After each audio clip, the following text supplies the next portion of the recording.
In episode 110 of the Love in Lebanon podcast, we take a closer look at maintaining good mental health with some help from the Cabin Counseling Center. Emily Gillespie, Peter Curts, and Rob Kern share the reasons why the Cabin recently opened its doors in Lebanon, and the trio shakes the stigma of therapy. Episode 110 starts now. Welcome to the Love in Lebanon podcast, highlighting all the great things happening in Lebanon, Indiana. Have an idea for an episode? Send an email to loveinlebanon@lebanon.in.gov. Hey everybody, welcome to this episode of our Love in Lebanon podcast. We get to have a full room, a full small circular table. All the 4 microphones that we have are being used for this episode. We've got Emily Gillespie, Peter Curts, and Rob Kern. They're all with the Cabin. Thanks for taking time and being here. Now, this is quite timely that we have the Cabin on our Love in Lebanon podcast. Listeners, you may know that the Cabin has expanded into Lebanon, and to kind of help give perspective on that, we have 3 experts in the field and can kind of tell us why. Guys, why did Lebanon kind of be the next home for the Cabin, and how's that gone so far? Rob can kind of speak to that for us. Yeah, so my wife and I have lived in Lebanon since I got started with the Cabin in 2014. And originally the Cabin was just in that one location in Zionsville when I joined. Originally the Cabin started in 1999 and was connected to Zionsville Presbyterian Church. And as the Cabin grew, they became their own 501c3 nonprofit. And slowly we started to grow. So we originally opened our Westfield location. We opened another location in Zionsville. And then we opened the retreat in Zionsville, which we still have, and that's our group space. And it made sense to expand to a region that was closer to home for both Peter and I. Peter was... When did you join the Cabin, Peter?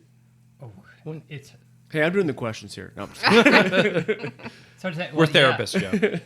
It's been a couple of years yet. So yeah, I started out in the Zionsville location, but living in Lebanon, and yeah, we both were open to the area, and there's a lot of needs we knew for the area, and so both excited about being here. Really. Absolutely. Yeah, we really saw how Lebanon was really starting to grow as well. So it being closer to home for Peter and I, and seeing the growth that Lebanon was having, it made sense to open something, and we found a nice location right next to the interstate on the south side of town. And yeah, we opened in January of 2022. And that location, everybody, is 953 Monument Drive. And the phone number, if you need it, we'll put it with the meat of our podcast info as well, 765-859-3110. So not only need of the community, but it saves you guys on gas. 2 of the 3 of you, anyway, on gas, right? It's in town as opposed to driving south. I get to bike to work on the nice days. There we go. On the Big 4 Trail, nonetheless. And Emily, if you can, kind of how's that gone so far with things as they've gotten the ball rolling here in Lebanon? So I joined the Cabin in Lebanon late September of 2022. Got to think about that for a second. And yeah, I was able to get connected with some clients. It took a little bit, but I was able to see, some of just a variety of members of the community, and even some people outside of Lebanon coming in to us. And so while I'm not from Lebanon, it was still close enough for me to come, and so I get to enjoy the city. Yeah, and things that you've enjoyed so far about Lebanon, because that question is coming for the gentleman here to your left, but things that you've maybe seen and enjoyed so far and working here in a relatively short amount of time? Yeah, I was able to get connected. I was able to join Rob with Kiwanis and get to know some of the community members there, and just really getting to see some parts of the community like that. And Peter, Rob, you guys living here in Lebanon, what kind of brought you here, and what has kind of kept you here, and what do you enjoy about the community? Well, I originally started out back different professional career trajectory as well at working in the church world, and so that initially brought me here in the area. So wearing that in different hat over at Centenary United Methodist Church. So I was pastor over there, and that was a great way to get to know the community kind of from that lens, from that area. And yeah, my wife Allison and I and our little guy, we fell in love with the area. My son Theo goes to Central, so shout out to Central. There we go. But yeah, so I mean, we just love the school and the community, and we're like, we just want to be here. We just want to stay put and put down roots. And my passion shifted over to wanting to meet more individually with people and provide more of that focus. And we've been able to do that now with the Lebanon area. So we've really enjoyed that. And Rob, we can kind of read a little bit about your thoughts and feelings for the community of Lebanon. You got picked up in a blog, and we were able to share that on the city side of things, taking the Tiger Trail and been out in social media and things. But Lebanon seems to have kind of your heartstrings a bit tugged. Yeah, it very much does. And I think I get part of that from my parents who own Kern Brothers Shoes in Zionsville. And I saw how they not only had a small business in Zionsville, but really ingratiated themselves in the community. And I knew that I had that same streak within myself as well. And I came to Lebanon actually to begin working at the cabin in Zionsville straight out of grad school. And as I got started at the cabin in Zionsville, it was more affordable for my family and I to get started here in Lebanon. And kind of similar to Peter, as we started thinking about starting our family, it made sense to stay in Lebanon. And we've truly fallen in love with the community as well. And my son Riker goes to the Redwood Montessori School, which we've absolutely loved. And there's so many great things about the community and so many people that have a heart for it as well. So yeah, we are here to stay. That's excellent. And folks, we're listening to this episode of the podcast featuring the cabin and some of the counselors here in Lebanon, Emily, Gillespie, Peter, Curts, and Rob Kern. And kind of, Peter, you shared your story a bit about transitioning into counseling, and would love to talk to Emily and Rob as well. When did you first get kind of, I don't want to say bitten by the bug, but when the counseling side of things, when did that really resonate with you as far as a potential career and a way to help others? Emily? Yeah, growing up at home, we really never talked about therapy or mental health, but we were very emotionally intelligent. So I really didn't know that therapy was a field except for what you would see in media. And I took an AP class, AP psychology class in high school, and that was kind of like that little spark of, oh, I'm good at this, and like just learning more about psychology. And I was like, well, let's just see where a major would go to. So I went, I did my undergraduate in psychology and addictions counseling. And with that, I did counseling with teens who had addiction and also mental health disorders over at Hope Academy with Fairbanks. And so from then, it just really transitioned seamlessly, where I was able to get to meet people where they're at and really just trying to walk alongside them, trying to instill hope, what it looks like for them. So not me placing my values and what I think that they should do to get better. It's just more of providing that space and giving them empathy that they do have a voice and that they are important for that. A similar story with you guys. I know from the ministry field, kind of taking the same kind of vein, but a bit of a turn to be able to get into the counseling side of things. Yeah, absolutely. I think it's, for one, every time I just go into the room and people are willing to be there, to be present, to be vulnerable, there's a gift in that. It's an honor, and to have that time and space to go that longer direction. The therapy world allows more time, more margin, and yeah, there's just more space for that. And I think about from my own family, it's just, you see in your own household, people you're with, just the level of need, the level of hurt, and just to be able just to be a support, to be there, to provide clarity, to provide insight, and to provide hope that there's a future, there's directions, we can walk through dark valleys if we need to go there, and there's another side.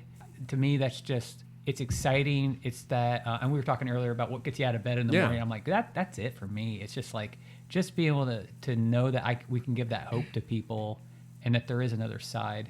I do a lot of work with couples specifically, and I think I saw that in the church side where there would be marriages that would have that fallout.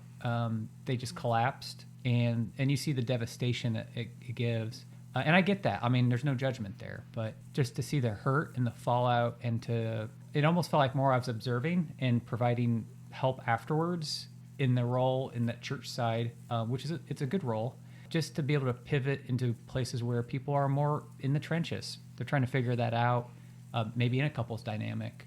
What does it look like to change the narrative, change trajectory into something that provides more hope? For me, that's just what gets me out of bed in the morning. I love that. Yeah. Something similar for you, Rob, and the way that lives are impacted. It seems like that's kind of the theme throughout all three, with all three of you, with Emily and Peter and Rob. Is it the same with you? Yeah. For me, I think I had a pretty major shift in my life when I was attending Purdue and originally started out in the engineering world. So I had a pretty unconventional route into the world of mental health, focused more on building things. And I found there to be an interesting crossover to help build up people. And kind of a fascinating turn of events. I originally got started out in church summer camps. And of all people that I had in my little middle school church camp was the son of our executive director, who's DJ Roush. And at the time, I was deemed Adventure Rob. And that's a nickname we may need to bring back. Just saying. A little bit. I don't know that I've quite outlived it. So maybe I've just kept it all the time. But yeah, I was very much focused on just engaging these middle schoolers and getting them out, getting them moving. So we would have our little small group time, not in a room somewhere, but we'd hike to the beach or we'd hike up to the top of a lighthouse and have our little group discussions in these fascinating little places. And as we got back and were kind of disembarking, DJ Roush approached me and commented on this nickname of, "Oh, you're Adventure Rob, I hear." And I kind of chuckled, and she says, "Well, did you know that adventure therapy is an actual thing that you can do with your life?" And I think my jaw just about hit the floor. And that was a moment for me where I knew above and beyond all else, that was what I wanted to do with my time. So for me, bringing those experiential forms of therapy into an outpatient setting where normally you would have to ship your kid off to Wyoming and not see them for a period of 6 months maybe. And there is a need for those services, undoubtedly. They're fantastic. But there's also not a whole lot of reason why we couldn't bring some of those initiatives to outpatient therapy, where you can go in for an hour and have an experiential form of therapy, and you can still go home and keep up with schoolwork, be with your family, and stay integrated into an environment so long as that environment is supportive and safe. So that was my dream getting started, and that is what has kept me in this. And beyond that, most of my sessions are also in the office, and to see people be able to find themselves, it gives them a platform to re-engage their life out of a sense of self. There's a saying in mental health that we have a lot of, you can't put on someone else's oxygen mask before you put on your own oxygen mask.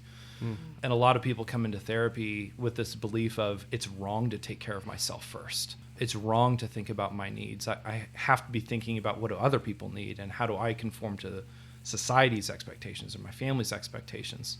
And again, those aren't wrong things, but when they're done in the place of self-care, you start to get this outside-in framework where your own needs become less important than the external needs. So to see people begin to shift that narrative and to find themselves is such a cool opportunity to have as therapists. And it's even further interesting when you can put people into experiential settings where they remark like, I didn't think that I would be capable of doing something like this, or I realized how strong I am, or man, this just excited me. And I think something very unique to the cabin is that our clients oftentimes want to come back. They get started, they might have some apprehensions about therapy at first, and the sweet spot is where they are both growing and enjoying the growth. Right? So they like the process and they're growing. Yeah. What do you think people don't enjoy about what's the not enjoyment part? Emily, were you going to say something? I think there's a lot of fear of the unknown. Even though where they're at currently is a lot of pain, they know it's predictable. And so when there's this growth and change, they don't have like that, it's all unknown. And so it could be really scary to take a risk or to do something, and then that confidence just goes down, or that they're afraid that they're going to step on some toes. Especially when I was hearing Rob of like when they view that taking care of themselves, like so many clients and patients would say to me, this is selfish, like taking this time, spending all this money, even with insurance or not insurance, this is so much time. And with that, and it comes with so much shame and guilt. But when that narrative switches of this is self-care and this is growth, shame and guilt doesn't have a place in there. You guys have kind of touched on one of, I think, the negative connotations when it comes to therapy, and Emily, you said it perfectly. You're thinking about yourself, and Rob touched on it as well. But it's selfish. It's I'm doing something for me, and I should be doing something for others. Other connotations that you guys have, that the stereotypes about therapy too, that I just wrote down just now. It's a sign of weakness. We're kind of hearing that. Oh, you got to go to therapy. Oh, just get that kind of look, and also the kind of expense. And I'd like to be able to talk about the weakness first. It seems like there's a shift happening within our world about mental health and the importance of it. The NCAA tournament going on as we speak, and brought up the Iowa Hawkeye basketball player that stepped away because of his mental health to kind of re-engage with his team. Are you guys, as mental health experts and counselors of the Cabin Counseling Center on this episode of our podcast, are you seeing kind of that importance on mental health kind of become more into focus? Yeah, one of the other hats I wear is we do trainings and outreach with profits and non-for-profits, and there is just such a hunger and need for bringing in and talking about mental health and recognizing it as something that, I think what I've observed is this generosity of there's a lot of companies out there that they care about their people. I mean, they really do, and they say, well, how do we give back? And part of that is saying, like, well, in providing some experiences that help talk about mental health and give space for that is a way to give back. And at the end of the day, it also helps improve performance. It allows people to work through things that you're talking about in the sports industry. I mean, that's a big deal when you're trying to make those performance issues, and you have to be at the top of your game to be able to metabolize stress. Can something bad happen? Can I integrate that, work that in, so that it doesn't influence negatively my performance? I mean, you see that in sports, you see that in companies, and I think just in our individual lives with our families, we recognize if we're going to care about each other, let's give that space, that opportunity to unpack things and work through things and try to see, hey, if something bad happens and it's bothering me and it's not going away, we can do something about that. We can talk through, we can work through and do some things to metabolize the stress, like integrate it in, and it's not as debilitating of a thing. So increase quality of life, and if you're a bottom line person, then a healthy, like a mentally healthy employee is one that's productive, and it helps out your bottom line if you kind of need that validation, I guess. Rob, are you seeing something along the same lines as the importance and kind of the focus on mental health? Yeah, absolutely. And I like to tell my clients that the people that come in for therapy and are looking to address problems and change and grow aren't the ones that scare me. The ones that scare me are the ones that they don't think they need it. I think there's really these two mindsets that we can get stuck in. One is kind of this arrogant mindset that says, I don't have any problems, and if you have a problem with me, then that's on you, not me. So there's this unwillingness to look inward and kind of be honest with yourself about where there is room for growth. And that is life. We're always going to be growing. And then the second mindset is kind of, as Emily mentioned earlier, the shame mindset of, I have these problems, but I'm powerless to do anything about them. And that can be a sentiment of, the problem is me. And I've done everything that I can do, and nothing's going to change, and I'm always going to be this way. And really, I think that one of the barriers that exists for people to come in for therapy is that they are afraid of being judged. They think that we're going to listen and that we're going to somehow swoop in and problem solve these things for them. And in a way that takes away a lot of power from the client. Our job is to empower and equip clients in a way so that they get to a place where, in a good way, they fire us. They don't need to come anymore. So you're hoping to get fired. Yes. Yeah, a little bit. And that's a good sign for us. That shows us that someone has made the change and is coming to a better place. So bad therapy ends with someone saying, therapy worked for me, but I don't know why. So now all I can do is come back and rely on this process if I have any problems, or it just didn't work out for them. So yeah, seeing people be able to enter that space and hold curiosity for themselves and take that initial risk, I think that first step is the hardest step that you can make. And one of the things that the Cabin offers in all of our locations with all of our therapists are free 20-minute meet and greets, which is a low barrier to entry. So for people to show up and know that there's no payment expected and that there's no commitment being made, but it gives them a chance to oftentimes have meet and greet with several therapists. It's like speed dating. I kind of get the Speed dating with a ish, therapist. yeah. And we are all for making sure that they find the right therapeutic fit. The highest predictor to success in therapy is the connection between the therapist and the client. So we make that a priority to make sure that the right person is getting connected with the right counselor. I used to joke it was a wizarding duel to see who can out-therapize each other, right? But there's a little bit of humility that goes into saying, like, you know, there's some people who, I mean, like, will connect with Rob or connect with Emily more than me, but I think that's right. I mean, in life, that there's just some people you'll connect with, and I remember hearing somebody say it was such a freedom when they realized not everybody is going to be your person, right? And to say in therapy, I think it's a very custom fit kind of model, and so find the right person. If you meet with one person and they don't work for you, great, go with another person. And I do like, that's a unique thing. We have that meet and greet model. At first it was kind of an interesting model actually when I stepped into it, but I really like it in terms of having that opportunity to say, hey, no harm, no foul, check out some people and see what works and see where you go. And go from there. Now, talking about the apprehension and jumping into therapy, whether it's the model of sign of weakness and selfishness and kind of the pig-headedness type thing, have the three of you seen, I'm guessing because you're still very much passionate about your field, but those success stories of where you've kind of dealt with that person that was, I don't want to do this, and kind of being so apprehensive and standoffish, but then that ice gets cracked and then you're able to have success stories. And I'm guessing kind of we talked about earlier, Peter, about that's what kind of gets you out of bed. Those success stories that, of course, not sharing any names, but things that have happened along the way where you're happy and proud to be able to share? Yeah, I've had quite a few over my few years of being a therapist, and there are times where I have clients where their symptoms are just very severe and there's difficulty functioning and there's a lot of disengagement and that guardedness because that was their defense mechanism. That was something that was there to protect them, but it was no longer helpful for them.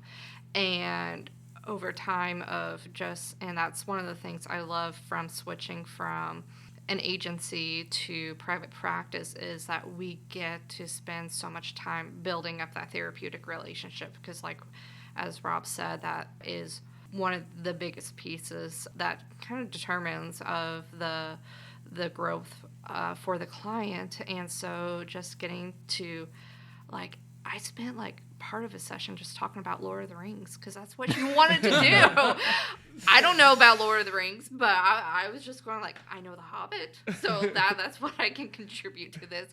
But of like, you know, sometimes, you know, therapy does have that ebb and flow of where we work really hard of like challenging those distorted beliefs and those maladaptive behaviors, and then we switch it off to like, again, like something that connects us because we are human and we're not this high and mighty, you know, authority figure because, again, I don't know their lives. And so just being able to show that we are there for them and switching from, you know, having someone who was very, very hopeless. I'm thinking of one client, and then she fired me like a few weeks ago because she felt so empowered and she got all the resources that she needs, and we had a tearful goodbye, and it was one of the good things. But yeah, so just really seeing that radical shift is like how everyone's saying, it gets me out of bed, and I continue to come into the office. I love that positive spin on being fired. Like, yeah. That's an aspirational thing. I want to be. That's such a great. Thank you for sharing. Mm-hmm. We call that a reframe. Reframe. It's like, Yeah, I was fired, but it was a good thing. Yeah, and like that's part of our ethics is we don't want them to be dependent on us, and so just really, you know, helping them realize that they do have the tools, and really reshaping that. So it's like, yes, it's like pushing them out of the nest, like you can do it, but we are here if you ever need a refresher or something. So keeping that door open, but really advocating that independence and empowerment. Safety net. Yes. Yeah. Gentlemen, anything that you feel willing to share on a personal side of being fired? Yeah, I was thinking on two levels. You know, I like I said, I meet a lot with couples, and couples tend to get into very just typical patterns. It's every time I come in, I'm like, well, couples tend to have this pattern. You know, it's like we have different arguments. Maybe the content's different, but it's the same argument. And every couple's like, yep. A lot of times there's typical patterns we can fall into. Like one's leaning in, pursuing, and the other's distancing and falling back. And it just feels maddening. It's such a just stalemate. What do I even do?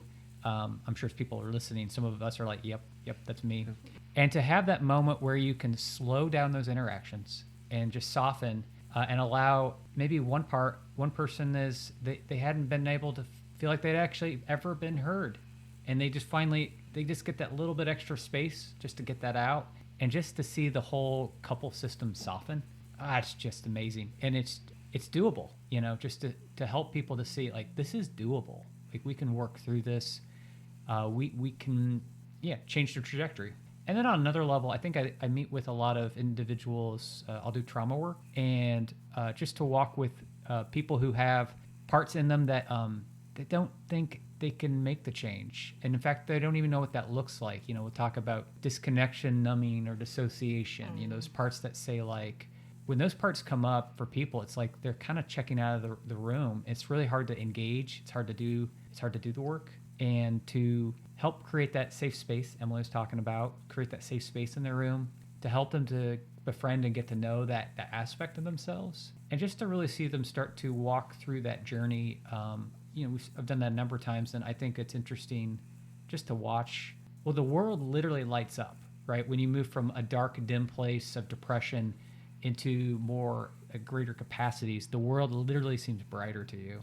And just to watch that is, it's a gift. Yeah. Yeah, like sometimes when clients they finally get like the terminology of like what they're experiencing, something like codependency or like the protector part, they're like, there's a name to that. And so like just helping them create that understanding of themselves. Well, and to realize with that going along, I've had lately, there's some personality types out there that people don't have labels for. And I say, I don't ever want to label people off to say like to write them off, but just to say, how do I accurately care for people around me? And there are some personalities out there, sociopaths, psychopaths, right? I mean, that's pretty extreme, but like there are people who literally don't feel empathy. And it's not that I write them off, but to say like loving them looks quite different. They're interacting with the world differently. And sometimes if you're in a relationship with somebody who has some of those trickier personality things, it's like, well, what does that look like? And what does it look like to give loving boundaries that help to really set people free, as you're saying, Emily, that language and kind of insight to do that. Yeah, I think with some of those labels too, a lot of people are going to come in with that sense of I am the problem. I think especially one of the main areas where I see that is with teenagers. Where parents get very exacerbated and kind of drag their kid in by the ear and sit them down and say, here are all the problems. And to be able to reframe that for a parent and teenager away from it's an identity, it's you are a problem, and instead to behaviors, right? There are problems, right? I have a problem. I'm not the problem, but I have one. It begins to empower the client at the very beginning. So thinking about some of these success stories, I can think of several individuals really, but many that kind of come in and sit in very defensive posture, arms crossed, scowling, refusing to make eye contact. Oftentimes, I'm not sure, Emily and Peter, about your guys' experience, but I get a lot of clients that have been through therapy before.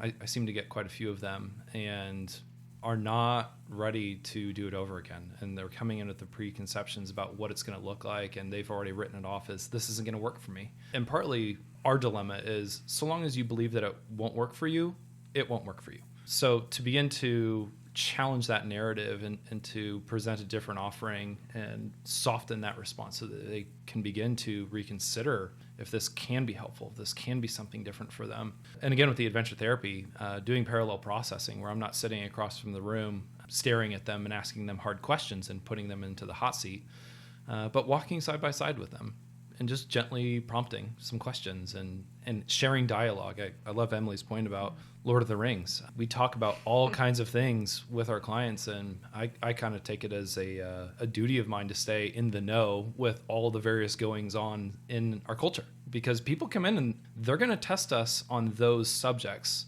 to determine if we're going to be comfortable engaging them on that level, or if we're going to try to circumnavigate that and push them faster than they're wanting to go. So there's an art form to shifting from talking about Lord of the Rings to, well, how can you relate with maybe this character and why? And wow, before you know it, we're talking about mental health. And so, there's a couple of sessions where we go out and walk and we come back, and one teenager in particular comes to mind. If he kind of stopped in his tracks and looked at me and said, "How did you do that?" I said, "How did I do what?" He said, "I didn't want to enjoy this, and I enjoyed this." Right? And starting with that empowerment, it sets the theme of what that work is going to look like. We are there to work with our clients, not do the work for them.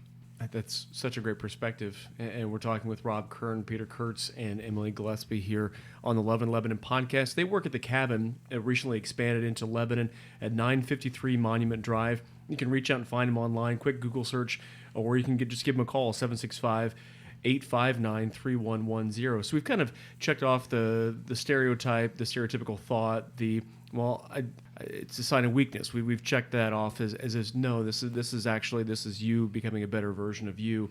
The other kind of negative connotation when it comes to therapy is the price. And well, it's going to break the bank it's just kind of one of those things, or it's just tough to cut that check. And it sounds like there is a way that the Cabin, the way that it's modeled, has some kind of mechanism to kind of help with that, to be able to get people mentally fit without, making it do we take it? Do we not take this opportunity because of the financial aspect?